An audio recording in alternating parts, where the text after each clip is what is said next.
ನಮ್ಮ ದೇವ ವಿಶ್ವಗುರು ಬಸವ ತಂದೆಯನ್ನ ಎನ್ನ ಹೃದಯ ಮಂದಿರದಲ್ಲಿ ಧ್ಯಾನಿಸುತ್ತಾ ಪೂಜ್ಯ ಅಪ್ಪಾಜಿಯವರಾದಂಥ ಚನ್ನಬಸವ ಪಟ್ಟದೇವರನ್ನ ಎನ್ನ ಹೃದಯ ಮಂದಿರದಲ್ಲಿ ಧ್ಯಾನಿಸುತ್ತಾ ಅದೇ ರೀತಿ ಪೂಜ್ಯ ಅಪ್ಪಾಜಿಯವರಾದಂಥ ಡಾಕ್ಟರ್ ಬಸವಲಿಂಗ ಪಟ್ಟದೇವರ ಅಡಿದಾವರೆಗಳಿಗೆ ವಂದಿಸುತ್ತಾ ಅದೇ ರೀತಿಯಾಗಿ ಪೂಜ್ಯ ಅಪ್ಪಾಜಿಯವರಾದಂಥ ಗುರುಬಸವ ಪಟ್ಟದೇವರ ಪಾದಗಳಿಗೆ ವಂದಿಸುತ್ತಾ ಈಗ ಸಮಯ ಸಾಕಷ್ಟಾಗಿದೆ.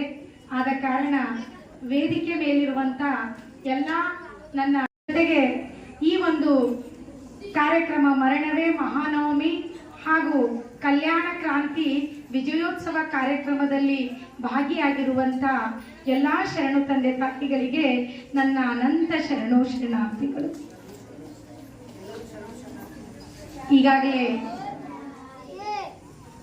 ಈಗಾಗಲೇ ಸಹೋದರಿ ಡಾಕ್ಟರ್ ತಳವಾಡೆ ಮೇಡಮ್ ಅವರು ಕಲ್ಯಾಣ ಕ್ರಾಂತಿ ಮತ್ತೆ ಮರಣವೇ ಮಹಾನವಮಿಯ ಕಲ್ಪನೆಯನ್ನ ತಮ್ಮೆಲ್ಲರಿಗೆ ಮೂಡಿಸಿದ್ದಾರೆ.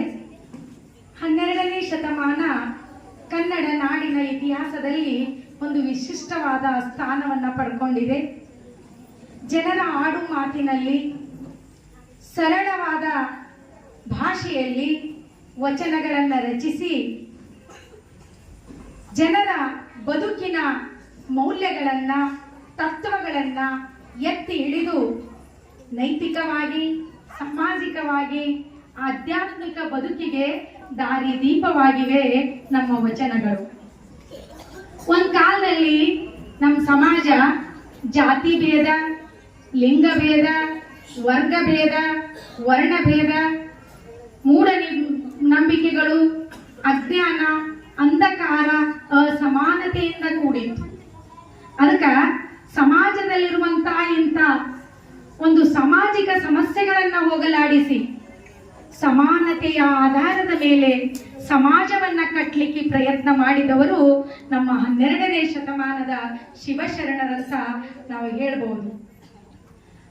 ಧರ್ಮೋ ರಕ್ಷತಿ ರಕ್ಷತಿಯ ನೋಡ್ರಿ, ಒಂದು ಉಕ್ತಿ ಅದ.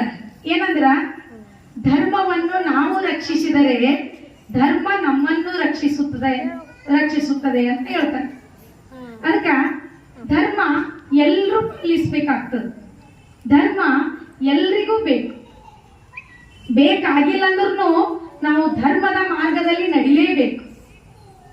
ಅಂತಹ ಒಂದು ಸಂದರ್ಭದಲ್ಲಿ ನೋಡ್ರಿ, ಒಂದು ದುಃಖದ ಸಂಗತಿ ಏನಂದ್ರೆ, ಇವತ್ತಿನ ಕಾಲದಲ್ಲಿ ಧರ್ಮದ ಹೆಸರಿನಲ್ಲಿ ಅನ್ಯಾಯ, ಅತ್ಯಾಚಾರ, ಹಿಂಸೆಗಳನ್ನು ನೋಡ್ತಾ ಇದ್ದೀವಿ. ಇದು ಬಹಳ ಆಶ್ಚರ್ಯಕರ ಸಂಗತಿ. ಅದಕ್ಕೆ ಹೇಳ್ತಾರೆ ಏನಂದ್ರ, ಪ್ರಪಂಚದಲ್ಲಿ ಅಧರ್ಮ ಹೆಚ್ಚಾದಾಗ, ಧರ್ಮದ ಅವನತಿಯಾಗುತ್ತಿರುವಾಗ ಆ ಧರ್ಮವನ್ನ ರಕ್ಷಣೆ ಮಾಡಲಿಕ್ಕೆ ಸಾಕ್ಷಾತ್ ಪರಮಾತ್ಮನೇ ಭೂಮಿಗಿಳಿದು ಬರ್ತಾನಂತ ಒಂದು ಭಗವದ್ಗೀತೆಯ ಸಾಲದ ಇದು. ಅದಕ್ಕೆ ಈ ಒಂದು ಧರ್ಮವನ್ನ ಕಾಪಾಡಲಿಕ್ಕೆ, ವಚನ ಸಾಹಿತ್ಯವನ್ನ ರಕ್ಷಣೆ ಮಾಡಲಿಕ್ಕೆ, ಜನಮನಗಳಿಗೆ ಅದನ್ನ ಮುಟ್ಟಿಸ್ಲಿಕ್ಕೆ ವಿಶ್ವಗುರು ಬಸವಣ್ಣನವರೇ ಭೂಮಿಗಿಳಿದು ಬಂದಿದ್ರು. ಅವರ ಉದಯವಾಯಿತು. ಅದಕ್ಕೆ ಅಲ್ಲಮ್ಮ ಪ್ರಭುಗಳು ಒಂದು ಕಡೆ ಹೇಳ್ತಾರೆ, ಮತ್ತೆ ಲೋಕದ ಮಹಾಮನೆ ಹಾಳಾಗಿ ಹೋಗಬಾರದೆಂದು ಕಟ್ಟ ನಟ್ಟಿದ ನಯ್ಯ ಒಬ್ಬ ಶಿವಶರಣನ. ಈ ಮತ್ತೆ ಲೋಕದ ಮಹಾಮನೆ ಹಾಳಾಗಬಾರ್ದು, ಇದನ್ನ ಬೆಳೆಸ್ಬೇಕಂತ ತಿಳ್ಕೊಂಡೆ ಆ ದೇವರೇ ಬಸವಣ್ಣನವರನ್ನ ಈ ಭೂಮಿಗೆ ಕಳಿಸಿದ್ದಾರಂತ ಅಲ್ಲಮ್ಮ ಪ್ರಭುಗಳು ಹೇಳ್ತಾರೆ. ಅಷ್ಟೇ ಅಲ್ಲ, ಶಿವಯೋಗಿ ಸಿದ್ದರಾಮೇಶ್ವರರು ಹೇಳ್ತಾರೆ, ಬಸವನ ಯೋಗದಿಂ ಹಸನಾಯಿತಿ ಲೋಕ. ಬಸವಣ್ಣನಿಂದ ಈ ಲೋಕ ಹಸನಾಯಿತು ಅಂತ ಹೇಳ್ತಾರೆ. ಬಸವನ ಯೋಗದಿಂ ಹಸನಾಯಿತಿ ಲೋಕ, ಚಂದದಿಂ ಬಸವಗತಿ ಎನನುಭವವು, ಹಿಂಗೂದು ಬಸವಣ್ಣ ಬಸವಯ್ಯ ಶರಣಾರ್ಥಿ, ಎಚ್ಚಿದು ಬದುಕಿದೆನಯ್ಯ ಯೋಗಿನಾಥ.